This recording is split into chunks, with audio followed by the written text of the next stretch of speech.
Good morning, Knicks Nation. Today is Monday, the 10th of May, 2021. I hope you're all COVID free. I hope you're disease free and healthy. I hope your families are also disease free and healthy and safe, and that your needs are being met today. Blessings upon those that work in the healthcare field, trying to save lives, oftentimes, many times at the expense of their own and for people they don't even know. Blessings also to those that pick up garbage to try to make and keep our places clean. Blessings to those that make deliveries for us, unsung heroes, that deliver goods and services to us that we take for granted. Double blessings on those seeking to deliver men and women, boys and girls, teenagers and even babies from the clutches of perverted people who operate sex slave operations and human trafficking.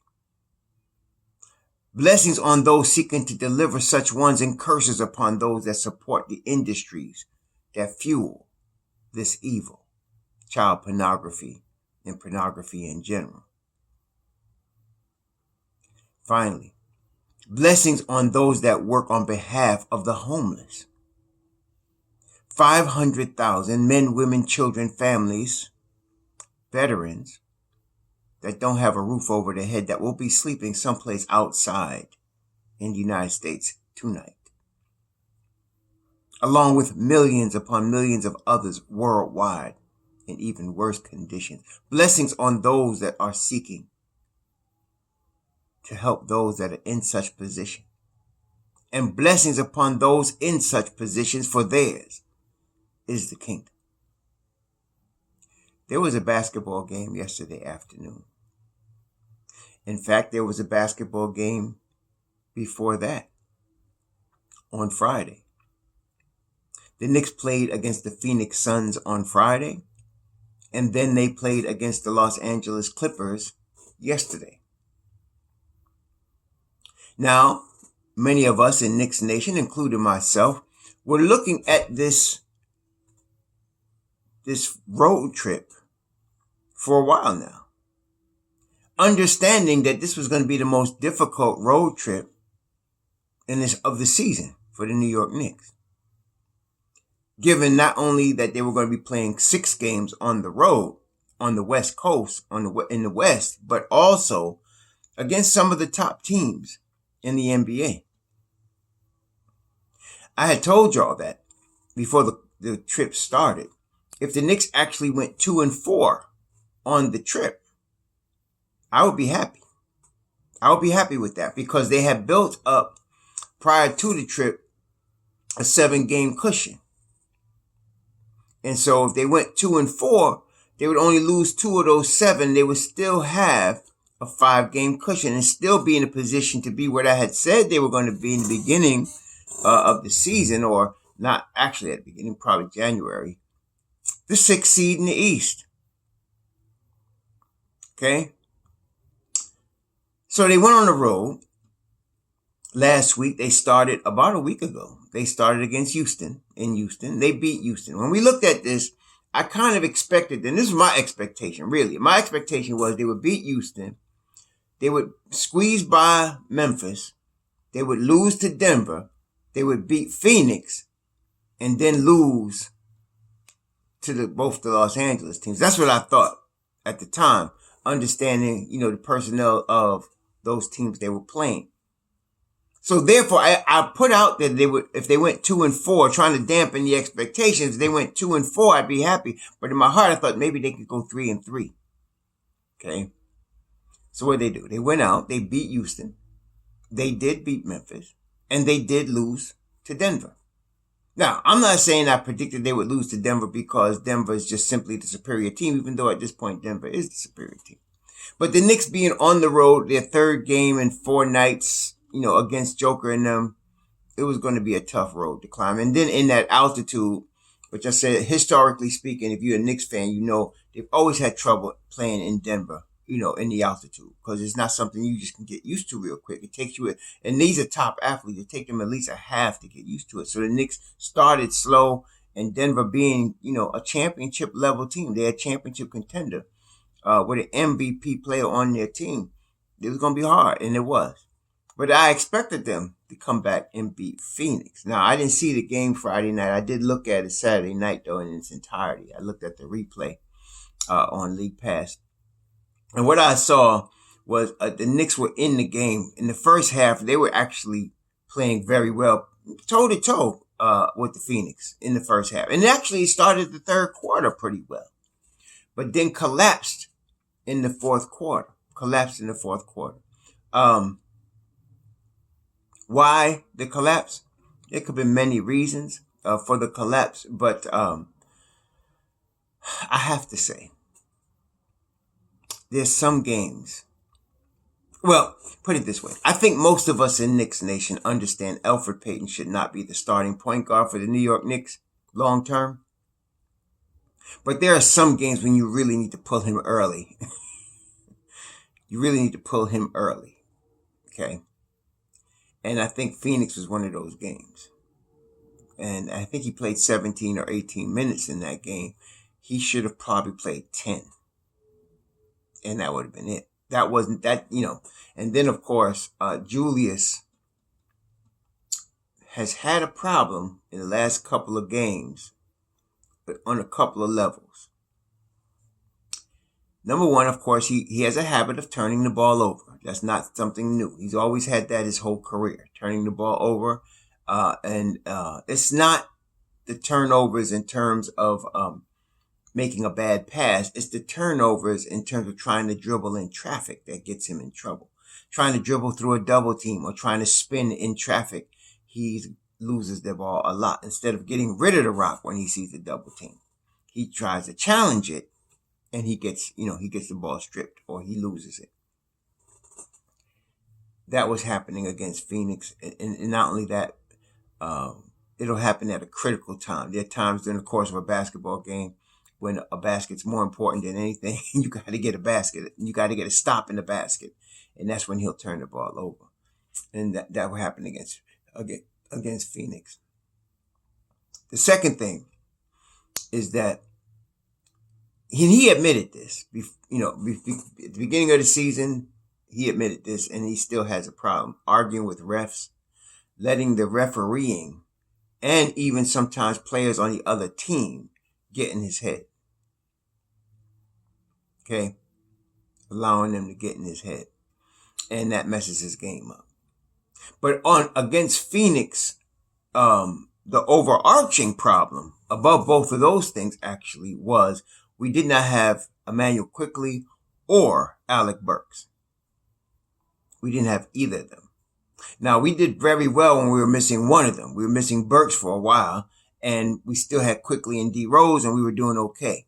But we were missing both of them for the Phoenix game, along, of course, with Mitchell Robinson, him being out. And I think Nerlens Noel. Was Nerlens there?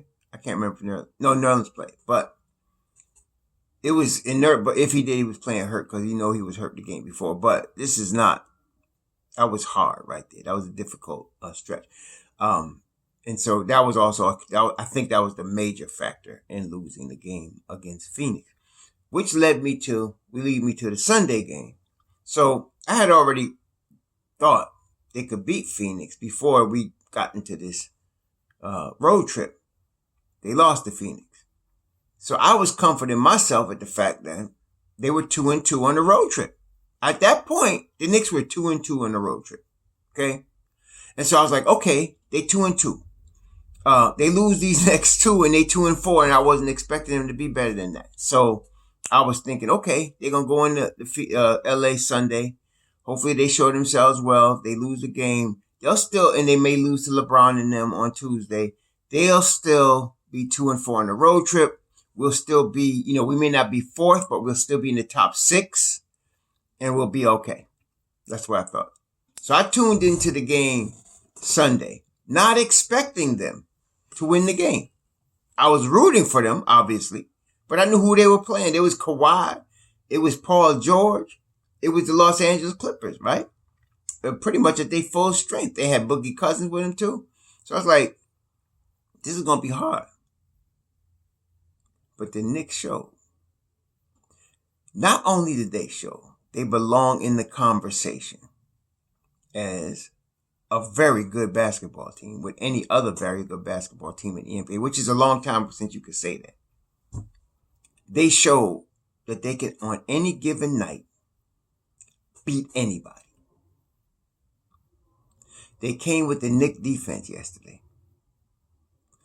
I'm always proud of them when they come with the Knicks defense. You see, like I said, man, I go back a long time with the Knicks, and my favorite years of watching the Knicks was the defense, man. Watching them play high level defense.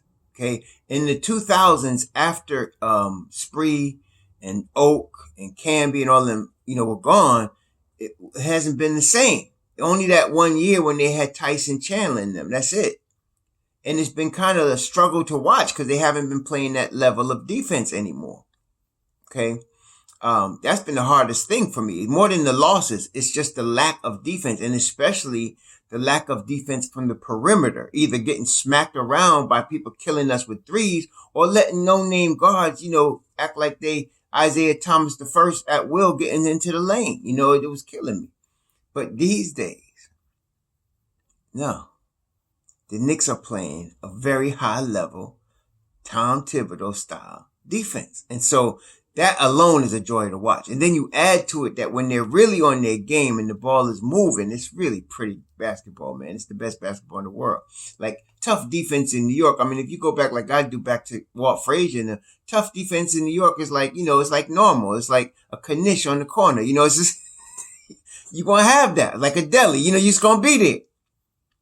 So some of y'all, the new millennium, your millenniums, you're not used to that because you haven't seen it, for that long. Some of y'all go back into the 90s and remember, when they did play that tough defense. But I remember even in the worst New York teams, after Red Holzman, they had Willis Reed coached them. They still play. They may not have been a great team, but they still played defense. UB Brown, they still played defense. Even with Rick Pitino, the pressing style they played defense. Always. John McCloud, they played defense. Okay? The Knicks always played tough defense, regardless. And so that's why if you're a fan, you could watch. To me, that's one of the secrets for me being able to watch them for so long. Even when they were terrible offensively, they always come to play on the defensive end, sometimes better than others. Okay? And during the 2000s, that was missing. After, like I said, after Camby and after Allen Houston and them, after Spreewell and Oak and all of them were gone, defense was gone. Okay? Ewing, of course. And so we haven't had it until now. Now we're back to where we're supposed to be in terms of defense. And they brought it yesterday against the Clippers. And the thing also, what I liked about yesterday's game is not only did the Knicks show that they can beat anybody on any given night, especially when they bring that defensive bag. Julius Randle, he did not have a tremendous shooting game. In fact, he had a bad shooting game, but he had a good game. Why do I say that? He played defense, but aside from that, he had 5 assists. I think he had 5 assists, but it was the boards, man. See, what happened early in the game, we watched the game yesterday, what happened early in the game is San Diego, the Clippers were getting offensive rebounds. They were getting too many second chance points, man. And it was bothering me because, as we know, one of the Achilles heel for the Knicks this year has been allowing offensive rebounds, right? And Zubac had 3 early offensive boards, and I did not like that. What does that mean? That means we got to get a body on the guy, right? And we need some guys to get some tough rebounds because if they come in attacking the boards offensively, they have a concerted effort to make sure they're getting offensive boards. We got to have a concerted effort to make sure they don't. Well, Julius had 14 boards, and he was starting to pick. He was giving them one shot tough. Him and Nerlens, Taj on the low block, they wasn't giving up jack. And Julius 6'9", 250. He wasn't having it. He had 14 boards yesterday. I liked when he was snatching the rebounds like that. I was very, and a couple of one time it was he got a they didn't. I don't think they gave him the credit. No, because they didn't give him credit for any offensive rebound. They messed up. One time it was a fast break, and he ran the floor, and I think it was RJ missed the shot on the break. He couldn't finish, and Julius was right there. He was right there. So yeah, Julius plays a good game yesterday. He didn't shoot well. He did have 4 turnovers, but he was helping his team win. He was making winning basketball plays by dominating on the defensive rebounding boards. Now, well, before I get to D Rose, Bullock was guarding him, and RJ were guarding Paul George and Kawhi Leonard. They were guarding both of those guys, switching back and forth. And, that takes a lot of energy to guard top 10 players in the NBA. It takes a lot of energy, to do that. It's not easy. These are the best basketball players in the world. So you're not going to, it's not going to be easy. So Kawhi was 9 for 26. Paul George was 8 for 20. PG was 2 for 9 from 3. They were up and they behind yesterday. Bullock and RJ, y'all, was up in their ass yesterday. I'm just going to tell you how it is. Woo! Now, you look at the stat, you see, okay, Kawhi had 29. Yeah, he had 29. But you know what? He threw up 26 shots. Only hit 9 of them. Okay? Yeah, he had 29, but he threw, and Paul George had 18, he threw up 20 shots. Nah, they were playing defense. And on top of that now, this is really what I like about it. They not only were shutting them down, look, if you put Frank Ntilikina on one of them, he'd have did the same thing. But the difference between Frank Ntilikina and what Bullock and RJ did yesterday, Frank wouldn't get you 24 points. Bullock got you 24 points. On top of putting the lockdown on them. RJ got you 4. What did RJ get? RJ got you 18 on 7 of 18 shooting on top. That you know what that's called? That's called two-way players right there. That's two-way. Okay? Now, Bullock is not a 3-level scorer. He's a spot-up shooter. But that's fine. Not everybody can be a 3-level scorer in the NBA, right? That's rare.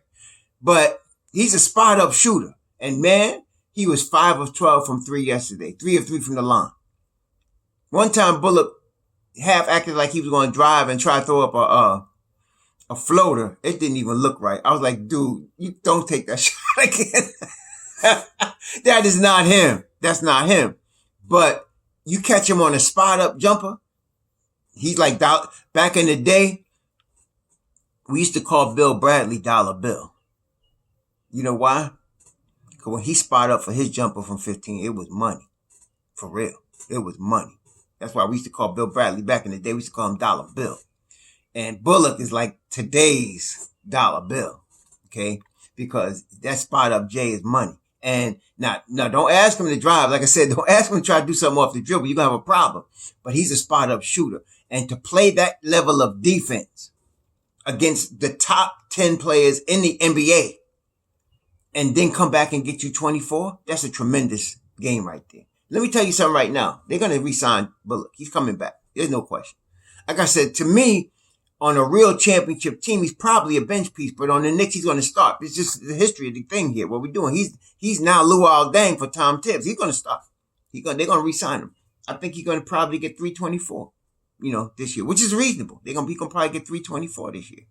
Okay. Then there's RJ. RJ, I keep reminding you, is only in his second year in the NBA. Actually, RJ right now would be a junior in college. RJ would be a junior in college. Okay? And here he is in his second year, age 20, guarding top 10 NBA players and holding them to 8 for 20. while scoring 18 points and going 4 of 7 from the 3-point line.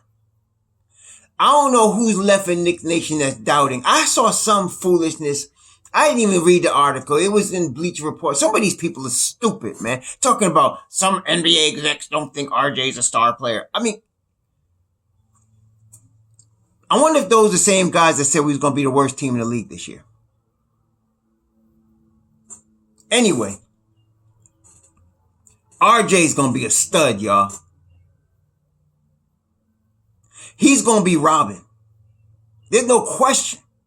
Nothing phases this kid. No matter if he goes 1 for 21 or 9 of 10, nothing phases him. He don't get scared of nobody, as you saw yesterday. Okay? He got heart. That's what we do. See, if you from New York and some of y'all in Knicks Nation understand, especially you old heads like me, you love a player that comes with heart, man. That's Charles Oakley, right? That's Dave DeBusschere, right? You like a player that comes with the heart, man. That's Bernard King. That's Patrick Ewing. Don't care where you are. Don't care who you playing against. You're going to have a problem against them because they coming at you. That's RJ Barrett. He played with that heart. And, of course, he's talented. And he's only in his second year. I told y'all. Y'all think Jimmy Butler is good? Yeah, Jimmy Butler is really good. He's a really good basketball player. RJ is a higher level of Jimmy Butler. He's going to be a 3-level scorer. That's what's important about him hitting 4 of 7 from 3.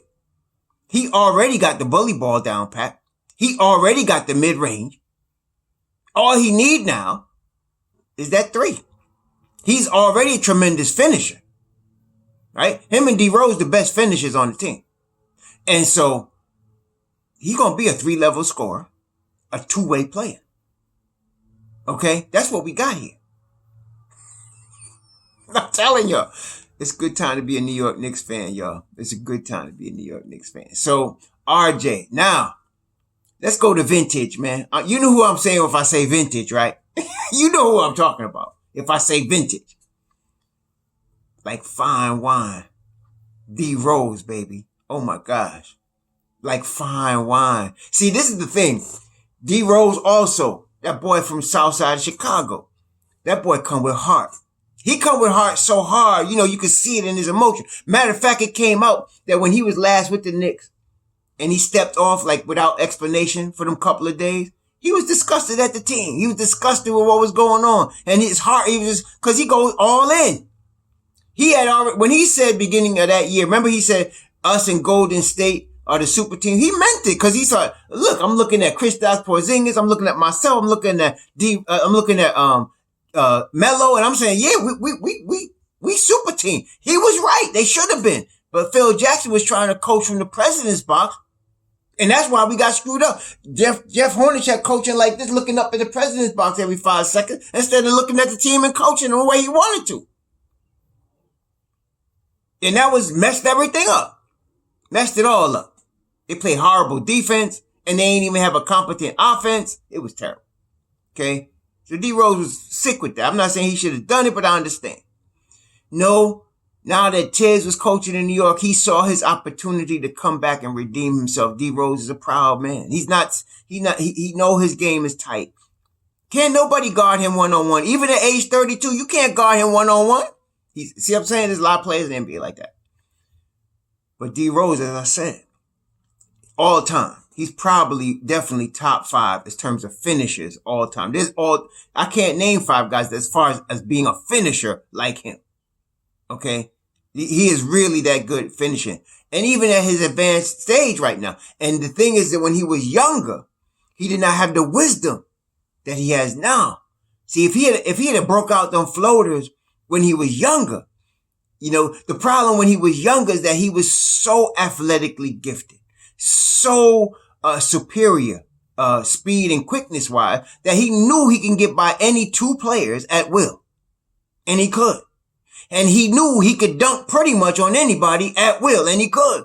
And that was what wore him down. And as some of y'all know, the way he would land on one leg, he would land badly. And some guys at 6'2", doing that constantly, eventually you asking for a knee problem, and that's what happened. But if he had the wisdom that he has now, back then, Chicago would have won a championship. I think Tibbs said that one. Chicago would have won a championship. Okay? But he got it now. And he has maybe lost half a step, but he's still quicker than 80% of the players in the NBA. I've said that before. He lost half a step. He's not as quick as he once was, but that doesn't matter. He's still quicker than most people. Nobody can guard him one-on-one right now. Nobody in the NBA can do that. Okay? You can't get somebody out there and check him one-on-one. And he had the floater game going. I hope our boy Quickly is taking notes, because Quickly's got a good floater too, as we know that. But take notes from the master, man. Take notes from the master, Grasshopper, because you seen Masterpiece Theater right here. He break out that floater game, and it's on, man. And he already finishes at the rim. Plus, homie got the nerve to come out with a 3-point shot. Rose, what was Rose yesterday? Rose was 2 of 3 from 3. 25 yesterday. 25 points, 8 assists, 6 boards. You know, what you gonna say? He's the MVP. What you gonna say? I'm gonna also give Nerlens Noel some props and Taj Gibson. As usual, they were workmanlike as usual. They brought the heart. They came hard. They played defense as usual. But the MVP yesterday was D Rose. Y'all know that. I mean, woo, man. So the Knicks can now finish no worse than 3-3 on the road trip. They can finish no worse. They're 3-2 on the road trip right now. So if I'd have come out and say, if people come out and say if they did 3-3 on the trip, you know, all of us would take that. Okay. And as of today, the Knicks are still in the 4th seed. Why? Because, Atlanta lost, and I think Miami lost 1-1, and Boston has lost a couple. So the Knicks are still, let me look this up, but I'm 99% sure they still 4th seed in the East. Let's take a look here. Yes, they are. They 4th seed in the East, a full game ahead of Atlanta, who is tied with Miami, and a full 3 games ahead of 7th place Boston. From what I saw somebody put this out that said like, a Knick win and a loss by somebody, I think a Boston loss, would guarantee them top 6. Like they right now are guaranteed top 7. The Knicks are guaranteed top 7. They're minimum top 7 right now. They've clinched, so baby, you know, we know they clinched the play-in, but we're not looking at play-in, baby. We're looking at 4th seed. So, this game tomorrow night. Oh, by the way, let me also say this. There's 4 games left. The Knicks got 38 wins. I'm pushing for the Knicks to get 40. I think the Knicks could get 40 this year, man. 40 in a 72 game season is the equivalent of like 46 in an 82 game season. So if it was a regular 82 game season and they won 46, it would be like what they're doing now, which would be they'd be like 46 and 36. Well, right now they'd be 40 and 32, right? So, yeah, I think they could go 2-2 over this last 4. I don't know which 2 they're going to win. I'm not going to predict that, but I think they can go 2-2 over this last 4 and end up with 40 wins. Okay. And then they'll end up with the 4th seed. Now, this game against the Lakers ain't going to be easy. I mean, okay, this is the deal now. I don't know if LeBron's going to play or not. I think Anthony Davis is going to play. Now, the thing about AD is this. The boy is injury prone. No, he is. Anthony Davis has been injured. You know, they probably got the ambulance and the stretcher waiting for him at every game. But, at any given night, he can show up and just win the game for you. Like he did against Phoenix last night. He could just show up and take over a basketball game completely. Defensively, offensively, rebounding, block shots, 3-pointers, the whole 9. He could become a one-man gang and just win a game for you.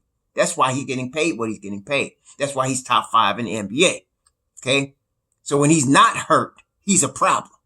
Right? So he's playing. Last night, he had 42 and 12 against the same Phoenix team we lost to twice.